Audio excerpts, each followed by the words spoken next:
Welcome to question hour. AP రాజకీయాల్లో అధికార కూటమి అంతా ఒక్కటిగానే ఉందా, లేక పైకి కనిపించని అంతర్గత విభేదాలు ఒక్కొక్కటిగా బయటపడుతున్నాయా? తాజాగా విజయవాడ కార్పొరేషన్ ఎన్నికల నేపథ్యంలో జనసేన నేతల వ్యాఖ్యలు రాజకీయ వర్గాల్లో ఆసక్తికరమైన చర్చకు దారితీశాయి. మంత్రి కందుల దుర్గేష్ చేసిన వ్యాఖ్యలు కూటమి రాజకీయాల్లో కొత్త సంకేతాలా, లేక పార్టీ శ్రేణుల్లో ఉత్సాహం నింపే ప్రయత్నమా అన్న ప్రశ్నలు రాజకీయ వర్గాల్లో చక్కర్లు కొడుతున్నాయి. ఒకవైపు ప్రభుత్వం కూటమి ధర్మంతో ముందుకు సాగుతుందని మూడు పార్టీల నేతలు చెబుతున్నారు. మరొకవైపు స్థానిక సంస్థల ఎన్నికలపై జనసేన పార్టీ విస్తరణ, సొంత బలం పెంపుపై దృష్టి పెట్టినట్టుగా కూడా జనసేన నేతలు సంకేతాలు ఇస్తూ ఉన్నారు. కూటమిలో అంతా సవ్యంగానే ఉందా? భవిష్యత్తు రాజకీయ సమీకరణాలకు ఇప్పటి నుండే పునాది పడుతోందా? విజయవాడ కార్పొరేషన్ ఎన్నికలు కూటమి ఐక్యతకు పరీక్షగా మారనున్నాయా? ఇప్పుడు ఇవే ప్రశ్నలు వినిపిస్తూ ఉన్నాయి. మరింత పూర్తి అనాలిసిస్ ను మా కలీగ్ సాయి న్యూస్ రూమ్ నుంచి లైవ్ లో సిద్ధంగా మనతో పాటు రెడీగా ఉన్నారు. Good morning Sai. సో ఎట్లా చూడాలి ఏపీ మంత్రి కందుల దుర్గేష్ చేసిన వ్యాఖ్యలను ఏ విధంగా చూడాలి? కూటమి ధర్మం మాత్రం ఒకటే చెబుతోంది, మేమంతా కూడా ఐక్యంగా ఉన్నామంటూ కూడా చెప్తుంది. మరి జనసేన పార్టీలో కూడా ఇప్పటి నుంచే కూడా పార్టీ బలం పెంపొందించే విధంగా, విస్తరించే విధంగా కూడా కొంత జనసేన పార్టీ నాయకులు వ్యాఖ్యలు ఉన్నట్టుగా అర్థమవుతోంది. తాజాగా మంత్రి కందుల దుర్గేష్ చేసిన వ్యాఖ్యలను ఏ విధంగా చూడాలి సాయి? రైట్, హిమబింద్ ఒక విధంగా చూసుకున్నట్టయితే దాదాపుగా 2.5 సంవత్సరాల పాటు నిర్విరామంగా కొనసాగినటువంటి జనసేన మరియు టీడీపీ యొక్క ఏదైతే వాళ్ళ యొక్క బంధం ఉందో ఈ మధ్యకాలంలో కొంచెం తగ్గినట్టుగా అనిపిస్తుంది. ఎందుకంటే మధ్యకాలంలో చూసుకుంటే కనుక స్థానిక సంస్థలు ఎన్నికలు రాబోతున్నాయి. ఇటు ఏపీకి సంబంధించి కూడా ముఖ్యంగా జనసేన వీటిపైన ప్రత్యేకమైనటువంటి కాన్సన్ట్రేషన్ పెట్టింది అనుకోవచ్చు. ఎందుకంటే గతంలో చూసుకున్నట్టయితే వైసీపీ హయాంలో చూసుకున్నట్టయితే ఇటు చంద్రబాబు మరియు జనసేన సంబంధించి కూడా ఈ కూటమిగా ఏర్పడి వైసీపీని గద్దదించే ప్రక్రియలో భాగంగా ఎన్నో ఎత్తులు పై ఎత్తులు వేసినటువంటి సందర్భాలు ఉన్నాయి. సో ఇందులో భాగంగానే ఇటు జనసేనకి మంచి ప్రియారిటీ ఇస్తుంది. అలాగే జనసేన చూసుకున్నట్టయితే ఇటు దేశ రాజకీయాల్లో కూడా మంచి పట్టున్నట్టుగా అనిపించవచ్చు. ఎందుకంటే నరేంద్ర మోదీకి ఇటు పవన్ కళ్యాణ్ చాలా దగ్గరగా ఉంటారు. ప్రతి విషయంలో కూడా మేరా భాయ్ అనుకుంటా కూడా ఆయన సంబోధిస్తూ ఉంటారు. అయితే ఇదంతా చూస్తే ఒక ఎత్తు అయితే స్థానిక సంస్థలకు సంబంధించినటువంటి ఎన్నికల్లో భాగంగా కానివ్వండి, అలాగే లక్ష్యంగా చేసుకొని ఇటు పవన్ కళ్యాణ్ సంబంధించినటువంటి పార్టీ వర్గాలు అలాగే పవన్ కళ్యాణ్ కూడా పలు కీలక అంశాలు కూడా ప్రస్తావించారు. ముఖ్యంగా చెప్పాలంటే మంత్రులకు సంబంధించి అలాగే ఎమ్మెల్యేలకు కూడా పలు కీలకమైనటువంటి ఆదేశాలు చేశారు. ఒక క్షేత్రస్థాయిలో కూడా వర్క్ చేయాలి, ఖచ్చితంగా కూడా మనం పార్టీ ఆదరణ పెంచుకోవాలి, భవిష్యత్తులో కార్యాచరణ ఉంటుంది అని చెప్పేసి పలు కీలకమైనటువంటి అంశాలు కూడా ప్రస్తావించారు. ఇదంతా ఒక ఎత్తు అయితే కనుక కందుల దుర్గేష్ చేసినటువంటి వ్యాఖ్యలకు ఏపీ రాజకీయాలను కూడా మొత్తంగా చూస్తే కొంచెం టెన్షన్లో పడేసినటువంటి అంశంగా మారుతుంది. ఎందుకంటే కందుల దుర్గేష్ చేసినటువంటి వ్యాఖ్యలు నిజంగా దుమారం రేపాయి. అసలు కందుల దుర్గేష్ ఏం మాట్లాడాడు ఏంటది ఒకసారి చూద్దాం మనం కూడా. ఈ రాష్ట్రంలో కూటమి ప్రభుత్వం ఉంది, మీ అందరికీ తెలుసు. కూటమి ప్రభుత్వం కూడా ఏర్పడడానికి ప్రధాన కారకులు ఎవరనేటువంటి విషయం మీ అందరికీ తెలుసు. ఎక్కడ నెగ్గాలో కాదు, ఎక్కడ తగ్గాలో తెలిసినటువంటి నాయకుడు కనుక మన పవన్ కళ్యాణ్ గారు ఆ రోజు చూపించినటువంటి త్యాగ నిరతి ఏదైతే ఉందో, మనకన్నిటికంటే కూడా ముఖ్యంగా ఈ రాష్ట్రంలో ఒక నియంతృత్వ పరిపాలన, దుర్మార్గపు పరిపాలన అంతమొందించాలనేటువంటి ఆలోచనతో ఆ రోజున తాను వెనక్కి తగ్గి కూటమి కూర్పుకి ప్రత్యేకంగా దోహదపడి ఇవాళ ఈ రాష్ట్రంలో అత్యద్భుతమైనటువంటి పరిపాలనని 2 సంవత్సరాలుగా అందించడానికి మనకి అవకాశం కల్పించిన నాయకుడు శ్రీ పవన్ కళ్యాణ్ గారు అనేటువంటి మాటని మీ అందరికీ మనవి చేస్తున్నాను. అందుకే ఇవాళ ధైర్యంగా చెప్పగలం, ఈ కూటమి ప్రభుత్వం మనది. మనందరం కలిసి కూటమిలో ఉన్నటువంటి భాగస్వామ్య పక్షాలన్నీ కలిసి ఒకే తాటి మీద నడిచి రాబోయే కార్పొరేషన్ ఎన్నికల్లో కూడా విజయ దుందుబి మోగించాల్సినటువంటి బాధ్యతని మనందరం తీసుకోవాలనేటువంటి మాటను కూడా మీకు మనవి చేస్తున్నాను. చిన్న చిన్న సమస్యలపైన మనం ఒకరినొకరు దూరం చేసుకోవడం మానుకోవాలి. గ్రూప్ రాజకీయాలు ఎక్కడ ఉండాలి? ఓట్ల కోసం గ్రూప్ రాజకీయాలు ఉండాలి. పోటీ చేసినప్పుడు గ్రూప్ రాజకీయాలు ఉండాలి. అంతేగాని పార్టీలో మాత్రం మనందరం ఒకే గ్రూపు, పవన్ కళ్యాణ్ గారి గ్రూపు, దానికోసం మనందరం కూడా పనిచేయాలి. ప్రతి ఒక్కరికి అవకాశం ఇవ్వాలని పవన్ కళ్యాణ్ గారు కోరుకుంటారు. పవన్ కళ్యాణ్ గారి దృష్టికి తీసుకెళ్తే, జనసేన పార్టీ నాయకత్వం దృష్టికి తీసుకెళ్తే తప్పకుండా నా సమస్యకి పరిష్కారం జరుగుతుందనే నమ్మకంతో వాళ్ళందరూ కూడా ఇంత సుదీర్ఘమైన ప్రస్థానం చేసుకుంటూ వస్తున్నారు. దాన్ని మీరు గౌరవించండి. మీకు ఒక వేదిక కల్పించేది పవన్ కళ్యాణ్ గారు. ఆ వేదికని సద్వినియోగం చేసుకునే బాధ్యత మన అందరిది.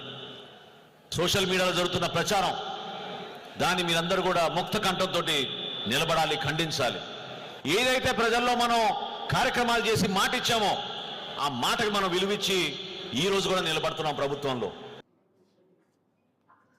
రైట్, చూసాం విన్నాం. ఇటు నాదెండ్ల మనోహర్ గాని లేకుంటే సంబంధించి కందుల దుర్గేష్ కూడా చేసినటువంటి కీలక వ్యాఖ్యలు మనం చూసాం. ముఖ్యంగా కందుల దుర్గేష్ ఒక మంత్రి స్థాయిలో ఉన్నటువంటి వ్యక్తి ఇలాంటి వ్యాఖ్యలు చేయడం వల్ల రాజకీయాలు కొంచెం మార్పు వస్తుంది అనుకోవచ్చు. ఎందుకంటే జనసేన పార్టీ లేకపోతే కనుక కూటమి సర్కార్ ఏర్పడదే కాదు అంటూ కూడా ఏపీకి చెందినటువంటి మంత్రి అయినటువంటి కందుల దుర్గేష్ అనడం కూడా కొన్ని ప్రశ్నలకు లేవనెత్తాయి. ఇటు ప్రతిపక్షానికి కొంచెం ఒక మంచి లూప్ పాయింట్స్ ఇచ్చినట్టుగా అయితే అవుతుంది. ఎందుకంటే దీనికి సంబంధించి కూడా రాజకీయాలు మార్చే అవకాశం ఉంది. సో దాదాపుగా 2.5 సంవత్సరాలుగా సాగుతున్నటువంటి ఒక మిత్రబంధం ఏదైతే ఉందో కొంచెం చీలికలు వచ్చినట్టుగా కనిపిస్తుంది. రైట్, ఇదే అంశానికి సంబంధించి కూడా మనం చర్చిద్దాం. రైట్, మనతో పాటు ఈ క్వశ్చన్ అవర్ కార్యక్రమంలో పాల్గొనడానికి జనసేన నాయకులైనటువంటి లక్ష్మీకాంత్ గారు, అలాగే కంచర్ల విజయభాస్కర్ గారు, టీడీపీ నాయకులు ఇద్దరు కూడా ఉన్నారు. నమస్కారం విజయభాస్కర్ గారు, లక్ష్మీకాంత్ గారు. నమస్కారం సార్. విజయభాస్కర్ గారు, అంతా సౌఖ్యమేనా? ఓకే, మీ పార్టీలో అంతా సౌఖ్యమేనా? సౌఖ్యమే.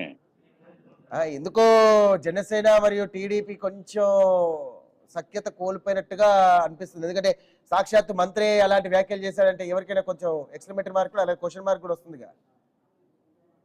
ఏం చేశాడంటారు మంత్రి గారు? ఖచ్చితంగా కూడా కూటమి సర్కార్కి సంబంధించి ఏర్పడడానికి జనసేన పార్టీయే కారణము అని చెప్పేసి అంటున్నారు. మీరేమంటారు దానిపైన? అంటే ప్రతి పార్టీ అంతర్గత సమావేశాల్లో, వాళ్ళ పార్టీ అంతర్గత సమావేశాల్లో కార్యకర్తలతో మాట్లాడేటప్పుడు ఇప్పుడు కూటమి ప్రభుత్వం ఏర్పడడానికి మన వంతు కృషి కూడా మనం చేసాం, మన పాత్ర కూడా ఉందని చెప్పుకుంటారు. అందులో తప్పేముంది? ఇప్పుడు అదే విధంగా భారతీయ జనతా పార్టీ వాళ్ళు మీటింగ్ పెట్టుకున్నప్పుడు మన వంతు కృషి కూడా మనం చేశాము. కూటమి ప్రభుత్వంలో 3 పార్టీలు భావసారూప్యతతో కలిసి ఐకమత్యంతో పనిచేయబట్టి మొన్న కూటమి ప్రభుత్వం ఏర్పాటు చేయగలిగామని చెప్పుకుంటాయి. అందులో తప్పే ఉంది? అంతే. దానికి విపరీతార్థాలు తీయాల్సిన అవసరం ఏముంది? అంటే ఈ వ్యాఖ్యలు వైసీపీ కొంచెం అనుకూలంగా మారుతాయని చెప్పేసి అంటున్నారు. సో వైసీపీకి సంబంధించినటువంటి పార్టీ నేతలు కూడా అవును కుంపట్లు ఉన్నాయి వాళ్ళ దాంట్లో ఖచ్చితంగా కూడా, కానీ బయటపడడం లేదు, ఎప్పుడో ఒకప్పుడు ప్రజలు వారిని ఖచ్చితంగా కూడా గద్దె దిస్తారని చెప్పేసి ఆ విధంగా మాట్లాడుతున్నారు. దీనికి వైసీపీ నాయకులకు మీరేం చెప్తారు? ఇప్పుడు వాళ్ళు మొదటి నుంచి ఆది నుంచి కులాల వారీగా, మతాల వారీగా, ప్రాంతాల వారీగా ఎలా చిచ్చు పెట్టాలి, అదే విధంగా కూటమి ఐకమత్యాన్ని ఎలా దెబ్బతీయాలి, కూటమి ఐకమత్యాన్ని దెబ్బతీస్తే ఎవరికి వాళ్ళు కుక్కలు చింపిన విస్తరలాగా అయిపోతే మన పని సులభం అవుతుందని వాళ్ళకి వచ్చిన 39% ఓట్లు అని చెప్పి ప్రజలు చెప్పుకుంటున్నారు, మురిసిపోతున్నారు. ఆ 39% ఓట్లలో దాదాపు దొంగ ఓట్లు ఎన్ని ఉన్నాయనేది వాళ్ళ దిగువ శ్రేణి కార్యకర్తలకు తెలియదు. పోతే ఇప్పుడు వీళ్ళు చెప్పుకునే దాంట్లో చాలా మంది కార్యకర్తలకు తెలియదు. పోతే వాళ్ళు దొంగోట్లు చేర్పించుకుని కదా ఆ రోజు అధికారంలో వాళ్ళు ఉన్నారు, దొంగోట్లు చేర్పించుకున్నారు. వాళ్ళ నైజమే మొదటి నుంచి బాంబులు, రిగ్గింగులు అనేది వాళ్ళ నైజం. పోతే 39% ఓటింగ్ లేదు వాళ్ళకి. మొన్న మేము 94% స్ట్రైక్ రేట్ తో వచ్చామంటే 39% ఓటింగ్ ఎక్కడుందో వాళ్ళకి లేదు. కాబట్టి మాలో చిలికలు తేవాలా, మేము కలహించుకోవాలా, మాది కలహాల కాపురం అనిపించేసి వాళ్ళు లబ్ధి పొందాలనుకుంటున్నారు. ఆటలు సాగవు.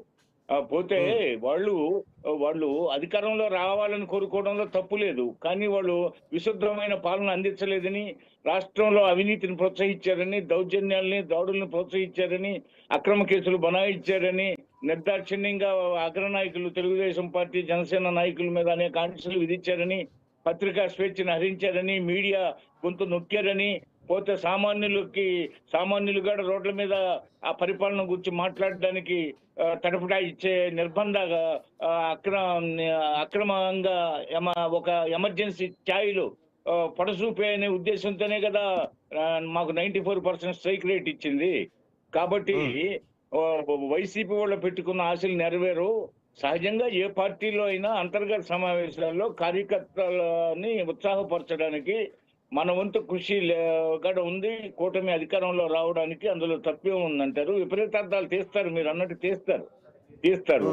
ఇవన్నీ దిగువ స్థాయిలో ఏదో నేరో మైండెడ్ విపక్షం ఉంది కాబట్టి ఈ రోజు రాష్ట్రంలో మన దురదృష్టం ఏంటంటే భారతదేశంలో స్వాతంత్రం వచ్చినప్పటి నుంచి అనేక ఎన్నికలు జరిగితే 52 జనరల్ ఎలక్షన్స్ అప్పటి నుంచి ఇలాంటి విపక్ష నాయకుడిని చూడలేదు, ఇంత మొండిగట్టాన్ని చూడలేదు.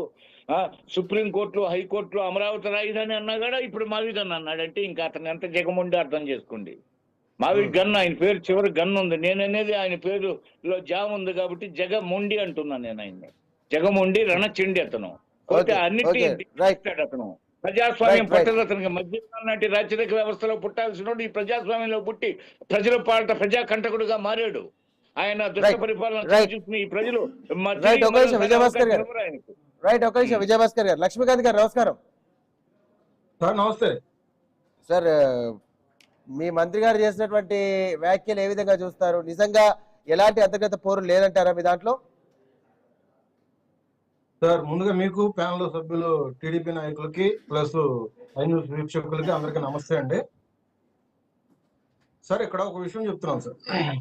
గత ప్రభుత్వం తాలూకు ఆధిపత్య ధోరణి కోసం కానీ, అగ్రస్థానంలో ఉండాలని కానీ, అధికార దాహంతో చేసిన అక్రమాలు కానీ, దారుణాలు కానీ, దౌర్జన్యాలని, విధ్వంస పాలన ఒక రకంగా చెప్పాలంటే, ఈ పాలనని దృష్టిలో పెట్టుకొని ఆంధ్ర రాష్ట్రంలో రాజకీయాలు దిశ మార్చింది పవన్ కళ్యాణ్ గారు అనే విషయం ఇవాళ వరకు కూడా రాష్ట్ర ప్రజలు కానీ, ఇప్పుడు ప్రతిపక్ష పార్టీలు విపక్ష పార్టీలు ఎటువంటివి అయితే ఉన్నాయో వాళ్ళందరూ కూడా చర్చించుకుంటున్న విషయం.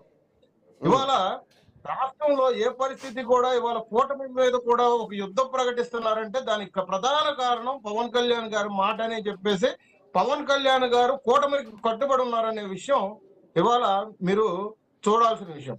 కానీ ఇక్కడ ఒక మాట చెప్తున్నా సార్, జనసేన పార్టీ కోసం మనోహర్ గారైనా కానీ, దుర్గేష్ గారైనా కానీ, బొలిశెట్టి శ్రీనివాస్ గారైనా కానీ, ఎందుకంటే నేను సభలో కనిపించిన ప్రముఖ వ్యక్తులు ఎవరైతే ఉన్నారో వీళ్ళంతా ఎవరైనా కానీ వీళ్ళు జనసేన పార్టీకి పట్టుకొమ్మలనే మేము ఇప్పుడు వరకు మేము మాట్లాడుకుంటాం. సో ఈ మాట నేను ఎందుకు అంటున్నానంటే, పార్టీ స్థాపించినప్పటి నుంచి పార్టీ అధ్యక్షుల గారి పక్కన ఉన్న వ్యక్తులు వాళ్ళ పక్కన కుర్చీ కోసమో లేదంటే వాళ్ళకి కావాల్సిన పదవుల కోసమో వెంపర్లాడి ఆయన పక్కన నిలబడ్డారే గాని పార్టీని ఇప్పుడు వరకు కూడా భుజాల మీద మోసుకొని పార్టీని ఒక సంస్థాగతంగా దాన్ని ఒక నిర్మాణం చేద్దామని కానీ ఎక్కడా కూడా గతంలో అధ్యక్షులు గారి పక్కన ఉన్నటువంటి వ్యక్తులు ఎవరు కూడా అటువంటి చేయలేదు సార్. సో ఇక్కడ ప్రధానంగా మనం గుర్తుపెట్టుకోవాల్సింది ఏంటంటే, అటువంటి మాటలన్నీ మాట్లాడేటప్పుడు గతంలో ఏం జరిగింది, రేపు పొద్దున భవిష్యత్తులో ఏం జరుగుతుంది. సో ఇక్కడ ఆంధ్ర రాష్ట్రంలో 21కి 21 100% స్ట్రైక్ రేటుతో ఇప్పుడు దేశ రాజకీయాల్లో కూడా చర్చించుకుంటున్న జనసేన పార్టీలో కందుల దుర్గేష్ గారు లాంటి వ్యక్తి, ఇప్పుడు టూరిజం శాఖలో ఉన్నటువంటి వ్యక్తి, ఆ శాఖకు సంబంధించిన వ్యక్తి ఇప్పుడు ఆ శాఖకు సంబంధించిన ఎప్పుడైనా విమర్శలు చేస్తున్నారా? చేయరు సార్. ఎందుకంటే ఇప్పుడు పౌర సరఫరాల శాఖ మీద ఉన్నటువంటి ఇప్పుడు నాదెండ్ల మనోహర్ గారి గురించి ఇప్పుడు కొడాల నాని లాంటి వ్యక్తి ఇప్పుడు ఏమన్నా బయటకు వచ్చి మాట్లాడతారా? మాట్లాడరు సార్. సో ఇక్కడ ప్రధానంగా ఇప్పుడు సోషల్ మీడియా వేదికగా ఇటువంటి చిన్న చిన్న మాటలన్నీ కార్యకర్తల్ని, జన సైనికుల్ని, వీర మహిళల్ని రేపొద్దున రానున్న ఎలక్షన్ల కోసము కానీ చేసిన వ్యాఖ్యలు మీరు ప్రతిపక్షాలకి కొంచెం ఛాన్సెస్ ఇస్తున్నట్టే కదా సార్ లక్ష్మీకాంత్ గారు? ఇక్కడ అదే సార్, నేను ఇప్పుడు ఒకటి సార్ నేను చెప్తున్నా, మీరు 2000 పార్టీ స్థాపించిన తర్వాత వీళ్ళు జాయిన్ అయిన తర్వాత 2018 వరకు ఒకసారి చూసుకోండి, 2019 వరకు ఒకసారి చూసుకోండి, అంటే గత ఎన్నికలు 2019 ఎన్నికల ముందు వరకు ఒకసారి చూసుకోండి.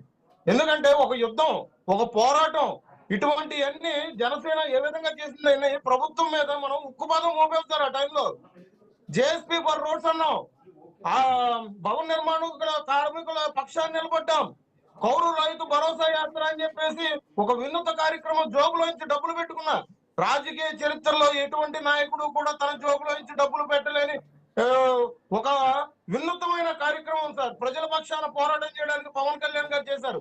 ఇటువంటి కార్యక్రమాలన్నీ, ఇటువంటి ఆలోచనలన్నీ నాదెండ్ల మనోహర్ గారు, కందుల దుర్గేష్ గారు, బొలిశెట్టి గారు లాంటి వ్యక్తులు రావడం వల్లే పవన్ కళ్యాణ్ గారు పక్కన ఇట్లాంటి బలంగా ఉండడం వల్లే వాళ్ళ పార్టీ బలంగా నిలబడింది సార్. సో ఇది రేపు రానున్న ఎలక్షన్ల కోసము ఇప్పుడు మనకు 21కి 21 ఉన్నాయి. రేపొద్దున రానున్న రోజుల్లో మన సత్తా చుట్టుకోవాలి. మనం ఒక బలహీనమైన పరిస్థితిలో లక్ష్మీకాంత్ ఉన్నామంటే గారు లక్ష్మీకాంత్ గారు సార్ చెప్పండి. లక్ష్మీకాంత్ గారు పార్టీ విస్తరణ లేకపోతే కూటమి ధర్మమా లేకపోతే జనసేనకు సంబంధించినటువంటి కట్టుబాట్ల ఏది ప్రాముఖ్యత ఫస్ట్ చాయిస్ ఏది తీసుకుంటారు? కూటమి ధర్మమా లేకుంటే పార్టీ విస్తరణ లేకపోతే జనసేనకి ఇప్పుడు ఏది ప్రాధాన్యత?